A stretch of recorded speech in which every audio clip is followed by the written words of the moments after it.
गोंदिया शहरातील विविध महिला संघटनांनी एकत्र येत शिवलाईन भागातील प्रसिद्ध हनुमान मंदिरासमोर सामूहिकरित्या गुढी उभारत मराठी नववर्ष साजरा केलाय।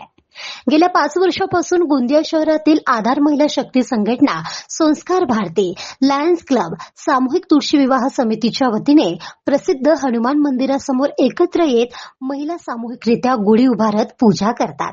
सोबतच शालेय विद्यार्थी आपल्यात असलेल्या कलागुणांना या निमित्ताने सादर करीत भक्तिमय नृत्य सादर करतात।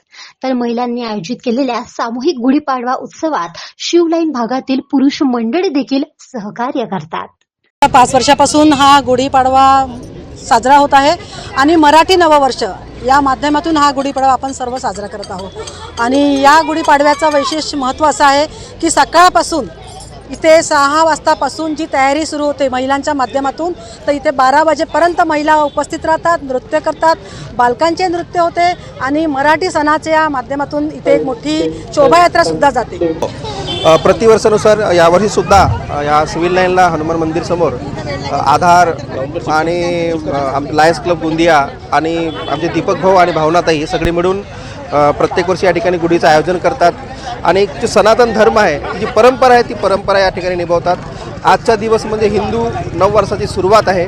या निमित्ताने मी माझ्या क्लबकडून सर्वांना नवीन वर्षाच्या शुभेच्छा देतो। तर गुढीपाडव्यापासून संपूर्ण राज्यात मराठी नववर्षाची सुरुवात झाली असून प्रत्येक मराठी बांधव आपल्या घरावर गुढी उभारून गुढीपाडवा उत्सव साजरा करतात। गाव माझा न्यूज करिता राधाकिसन चुटे, गोंदिया।